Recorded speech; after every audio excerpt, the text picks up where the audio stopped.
Assalamualaikum warahmatullahi wabarakatuh. Kembali lagi bersama saya Muhammad Rohid. Jadi, pada video kali ini saya akan menjelaskan materi lanjutan yaitu enkapsulasi, inheritance, dan polimorfisme.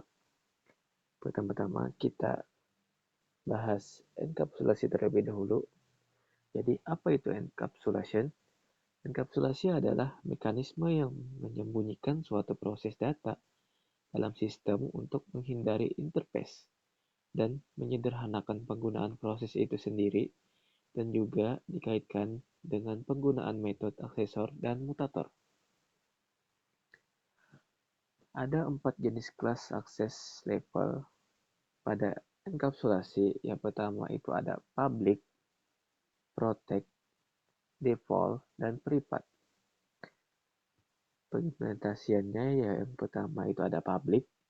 Public bisa dalam kelas yang sama, package yang sama dalam subclass dan package yang lain. Sedangkan protect dalam kelas yang sama, package yang sama, dan hanya bisa di subclass. Yang ketiga itu default. Bisa dalam kelas yang sama dan dalam package yang sama. Sedangkan yang terakhir private hanya bisa dalam kelas yang sama. Selanjutnya, enkapsulasi juga bisa dilakukan dengan cara mendeklarasikan instan variabel sebagai private. Dan yang kedua, mendeklarasikan metode yang bersifat publik untuk mengakses variabel tersebut. Selanjutnya kita masukkan inheritance. Pewarisan adalah suatu kelas yang dapat mewariskan atribut dan metode kepada kelas lain, serta membentuk kelas hierarki. Kata kunci yang dipakai untuk inheritance ini adalah extend.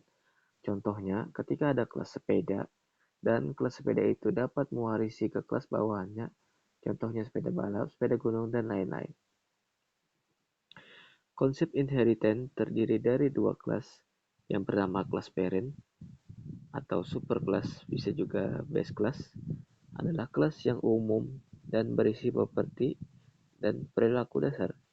Yang kedua, kelas child atau subclass atau derived class, kelas yang menerima properti dan perilaku dari kelas parent dan dapat menambah properti dan perilakunya sendiri. Selanjutnya kita masuk ke polimorfisme. Polimorfisme adalah kemampuan untuk memperlakukan objek yang memiliki perilaku atau bentuk yang berbeda, atau bisa juga disebut metode yang memiliki nama yang sama tapi memiliki perilaku yang berbeda. Implementasi konsep polimorfisme. Yang pertama, overloading, kemampuan untuk menggunakan nama yang sama untuk beberapa metode yang berbeda parameter, tipe, atau jumlah.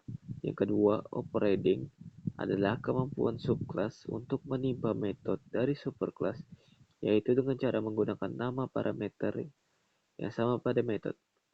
Nah, selanjutnya kita masuk ke prakteknya. Yang pertama, kita masuk ke praktek enkapsulasi terlebih dahulu. Ya, selanjutnya kita masuk ke codingnya. Yang pertama kita akan mulai enkapsulasi terlebih dahulu. Jadi kita akan pertama kita membuat objek. Selanjutnya kita mengisi datanya dengan setter dan menampilkan data menggunakan getter. Dan di bawahnya itu ada atribut private hanya bisa diakses dalam kelas ini. Dan bawahnya ada metode getter untuk mendapatkan nilai nama, dan juga setter menampilkan nilai nama, metode getter untuk mendapatkan nilai PM, dan setter untuk mengatur nilai NPM. Selanjutnya kita akan run untuk melihat hasilnya. Akan berhasil. Ya, muncul hasilnya.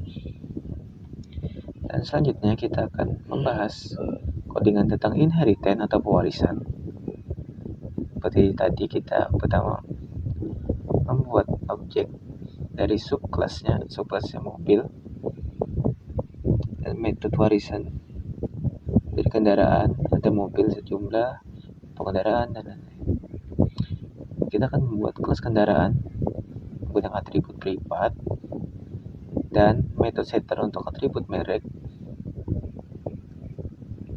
metode setter untuk atribut roda 2, metode tampilkan informasi kendaraan. Dan jangan lupa, karena ini inheritance, jadi menggunakan extend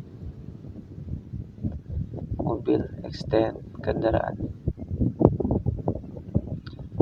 Jadi kita akan run, apakah berhasil?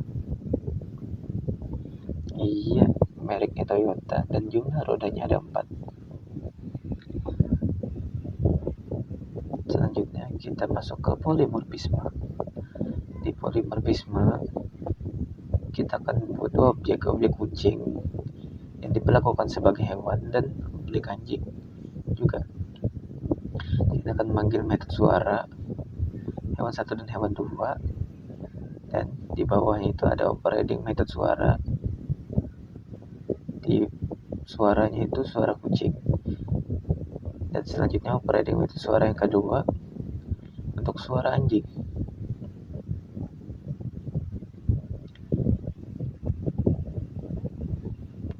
Jadi kita run, apakah berhasil? Iya, muncul suaranya meong-meong untuk kucing dan guguk untuk anjing. Ya, sekian itu saja dari saya. Wassalamualaikum warahmatullahi wabarakatuh.